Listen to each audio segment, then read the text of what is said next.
India में हर second कोई ना कोई जोमेटो या स्विगी पर फूड ऑर्डर कर रहा है, पेटीएम या फोन पे से पेमेंट कर रहा है, जियो या एयरटेल का इंटरनेट यूज कर रहा है, कोई शेयर में ट्रेड कर रहा है, कोई ट्रेन टिकट बुक कर रहा है। हर जगह आपको डिजिटल ट्रांजैक्शन होते हुए दिखेंगे।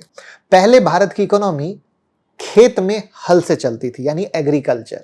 अब मोबाइल में ऐप से चलती है, यानी डिजिटल। तो अब देश की धड़कन ट्रैक्टर नहीं, डिजिटल ट्रैफिक बन चुका है। आज का भारत अपना हर सेकंड डिजिटली बनते जा रहा है या डिजिटली जिंदगी जी रहा है।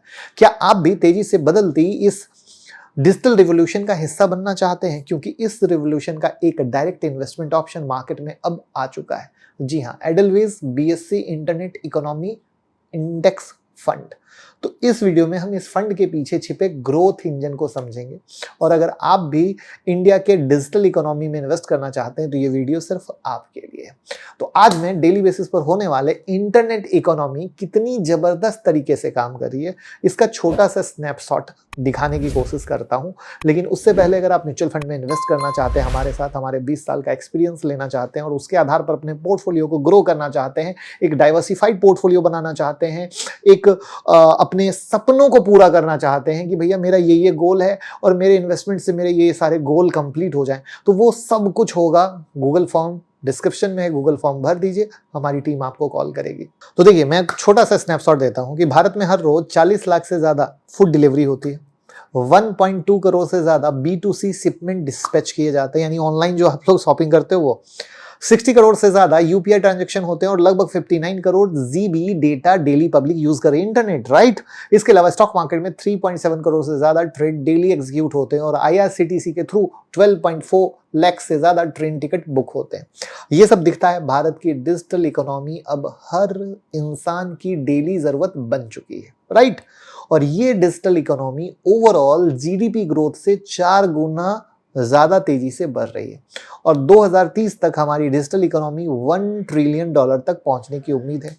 ऐसा इसलिए क्योंकि डिजिटल इकोनॉमी में यूजर पेनिट्रेशन तेजी से बढ़ रहा है, यानी सब लोग तेजी से यूज कर रहे हैं, राइट, जिसके कारण डिजिटल ट्रांजैक्शन का वॉल्यूम भी फट गया है।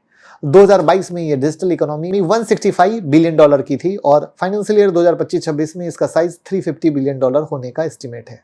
जिस हिसाब से ये ग्रोथ हो रहा है, 2030 तक $1 ट्रिलियन डिजिटल इकोनॉमी बन सकता है। क्योंकि इंडिया स्मार्टफोन रिवॉल्यूशन में बाकी डेवलप्ड कंट्री से अभी भी बहुत पीछे है। दुनिया में सबसे ज्यादा स्मार्टफोन यूजर की लिस्ट में चाइना ऊपर है, जिसके पास 105 करोड़ यानी 105 करोड़ यूजर हैं, जो पॉपुलेशन का 74% पेनिट्रेशन दिखाते हैं। और इसके बाद इंडिया सेकंड नंबर पे है, 69.2 करोड़ यूजर, जो सिर्फ 49% पेनिट्रेशन को दिखाता है। इसका मतलब है कि इंडिया में अभी भी हाफ पॉपुलेशन के पास स्मार्टफोन नहीं है, जो एक बिग बड़ा ग्रोथ अपॉर्चुनिटी है, राइट। और जब तक स्मार्टफोन पेनिट्रेशन 49% से 74% यानी चाइना और 92% यानी अमेरिका तक नहीं पहुंचता है, तब तक इंडियन डिजिटल बिजनेस के लिए नए यूजर का बहुत बड़ा पुल अवेलेबल है। हर साल इंडिया में लाखों नए लोग इंटरनेट ज्वाइन कर रहे हैं, जिससे डिजिटल सर्विस, ई कॉमर्स और ऑनलाइन प्लेटफॉर्म को एक बड़ा यूजर बेस मिल रहा है। इंटरनेट डेटा प्लान काफी सस्ते होने की वजह से आने वाले वक्त में इंटरनेट पेनिट्रेशन भी 15% से ज्यादा बढ़ने की उम्मीद है। अब ज़्यादा लोग आएंगे तो इंटरनेट भी यूज़ होगा। तो डेटा कंजप्शन के मामले में इंडियन यूज़र बहुत ज़्यादा टाइम इंटरनेट पे बिताते हैं। एक इंडियन यूज़र लगभग 6.5 घंटा इंटरनेट का यूज़ करता है। अब बता लो, 6.5 घंटा करता, काम कब करेगा? थोड़ा काम कर लो, 6.5 घंटे ना देखा करो, आंखें खराब हो जाएंगी। डिजिटल और रील ज़्यादा देखते हैं लोग। और डिजिटल इकोनॉमी के इकोसिस्टम के एग्जाम्पल की बात करें तो जब भी आप ऑनलाइन फूड ऑर्डर करते हो, उसके पीछे एक पावरफुल टेक इकोसिस्टम काम करती है। सबसे पहले आप स्विगी या जोमेटो में ऑर्डर प्लेस करते हो, फिर पेटीएम से आपका पेमेंट प्रोसेस होता है। ऑर्डर करने के लिए आपको इंटरनेट कनेक्टिविटी चाहिए, जिसके लिए आप एयरटेल या जियो का सिम यूज करते हो। आपके ऑर्डर के डेटा को ट्रांसमिट करने के लिए टाटा कम्युनिकेशन या तेजस नेटवर्क जैसी कंपनियां इन्वॉल्व होती हैं। डिलीवरी बॉय को मैप में ट्रैक करने के लिए सीई इन्फो सिस्टम यानी मैप माई इंडिया इन्वॉल्व होती है। और फाइनली लास्ट में आपको real time notification Route Mobile जैसी कंपनी प्रोवाइड करती है। हर एक स्टेप में टेक्नोलॉजी का रूल है। ये पूरा चेन सिस्टम चलता है एकदम ऐसे ऐसे ऐसे ऐसे, जिसमें टेक्नोलॉजी ड्रिवन कंपनियां एक साथ मिलकर काम करती हैं। तो इस इकोसिस्टम को हम 3 लेयर में समझा सकते हैं। पहला, इंफ्रास्ट्रक्चर का फाउंडेशन।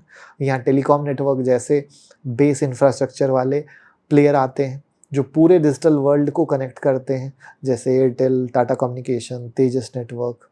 उसके बाद प्लेटफॉर्म इनेबलर में आए तो इसमें financial platform, e commerce, retail platform और डिजिटल कंज्यूमर्स वाली सर्विस आती है जो यूज़र और बिजनेस के बीच का ब्रिज बनाने का काम करती है, जैसे Zomato, angel one, Paytm, right. उसके बाद आता है सर्विस फैसिलिटेटर। इसमें रजिस्ट्रार, ट्रांसफर एजेंट और मार्केटर इंफ्रास्ट्रक्चर इंटाइटीज आते हैं जो बैक एंड से पूरे डिजिटल इंफ्रास्ट्रक्चर को या डिजिटल ऑपरेशन को रन करने में हेल्प करते हैं, जैसे KFin technology, IRCTC, IEX, MCX, CAMS. ये इंटरकनेक्टेड सिस्टम हर डिजिटल ट्रांजैक्शन को सीमलेस बनाता है और हर लेयर दूसरे की इफिशियंसी को एम्पलीफाई करता है, तभी तो पूरा इकोसिस्टम चेन में काम कर रहा है। और एडलवीज BSc internet economy index fund एक नया फंड ऑफर करता है जो स्पेशली भारत की रैपिड ग्रोइंग इंटरनेट इकोनॉमी को ट्रैक करता है। इसमें उनका मेन फोकस उन कंपनियों में इन्वेस्ट करना है जो digitally perform, online service, fintech, telecom, internet based business से जुड़ा है। ये फंड उन इन्वेस्टर के लिए आइडियल हैं जो लॉन्ग टर्म कैपिटल एप्रिसिएशन के लिए डिजिटल इकोनॉमी में पार्टिसिपेट करना चाहते हैं। और ये fund BSc internet economy index को रेप्लिकेट करता है। और BSc इंटरनेट इकोनॉमी इंडेक्स उन कंपनियों को इंक्लूड करता है जो BSc 500 का हिस्सा है और स्पेसिफिक सब इंडस्ट्री से बिलोंग करते हैं। ये सब इंडस्ट्री आप स्क्रीन में देख सकते हैं। हर सब इंडस्ट्री से मैक्सिमम 3 कंपनी चुनी जा सकती है और overall stock universe max 33 stock का हो सकता है। टॉप 20 कंपनी को फाइनल इंडेक्स में इंक्लूड किया जा सकता है। इसके अलावा जो कंपनियां डिजिटल ब्रोकिंग, कैपिटल मार्केट और डिपॉजिटरी ऑपरेशन में ज़्यादा रेवेन्यू जनरेट करती हैं उन्हें इस इंडेक्स में प्रेफरेंस दी जाती है। लेकिन किसी भी इंडिविजुअल स्टॉक का मैक्सिमम वेट 15% से ज़्यादा नहीं हो सकता है। आई बात समझ में? और BSc इंटरनेट इकोनॉमी इंडेक्स के पोर्टफोलियो को देखें तो इसमें इंडिया की इंटरनेट इकोनॉमी के सबसे बड़े ग्रोथ इंजन शामिल हैं। इस इंडेक्स में लगभग 20 कंपनियां हैं जो अलग अलग सब सेक्टर जैसे telecom, fintech, e commerce, infrastructure और डिजिटल सर्विस से बिलोंग करती हैं। फंड का फोकस उन्हीं बिजनेस पर है जो या तो इंटरनेट के जरिए अपना प्रोडक्ट या सर्विस देती हैं या फिर दूसरे डिजिटल बिजनेस को इनेबल करते हैं। पोर्टफोलियो में किस स्टॉक को कितना वेटेज मिला, आपको पूरी चीज हमने स्क्रीन पर दिखा दी है। इसमें सबसे ज्यादा वेटेज एयरटेल, जोमेटो, नौकरी, पॉलिसी बाजार जैसे स्टॉक को दिया गया है। इस इंडेक्स की सबसे यूनिक बात यह है कि इसमें ट्रेडिशनल IT कंपनी को 0 एलोकेशन दिया गया है। इसका मतलब ये इंडेक्स सिर्फ उन कंपनी में इन्वेस्ट करते हैं जो core internet based business model पे काम करती है, जैसे e commerce, fintech, digital platform, telecom आदि आदि आदि। कंपैरिजन के लिए अगर देखें तो BSc इंटरनेट इकोनॉमी इंडेक्स का 0% एक्सपोजर हुआ कहां पे? ट्रेडिशनल IT कंपनी में, जैसे आप इन्फोसिस ले लो, TCS ले लो, राइट। इस इंडेक्स के टॉप 10 होल्डिंग जो आपकी स्क्रीन पर दिख रही है वो क्लियरली दिखाता है ये इंडेक्स किस तरीके से हाई ग्रोथ डिजिटल प्लेयर पर फोकस करता है, क्योंकि ये टॉप 10 मिलकर इंडेक्स का 82% वेटेज रखते हैं, यानी 10 पे गेम चालू है। कंपैरिजन के लिए देखें तो निफ्टी इंडिया डिजिटल इंडेक्स और BSc टेक इंडेक्स में ट्रेडिशनल IT कंपनियों का वेटेज बहुत ज्यादा है। इससे ये क्लियर है कि BSc internet economy index truly internet driven new age economy को रिप्रेजेंट कर रहा है। इनका फोकस IT को घुसाना नहीं है। इस इंडेक्स ने अपने परफॉर्मेंस से प्रूव किया है कि internet based company long term में आउट परफॉर्म कर सकती है।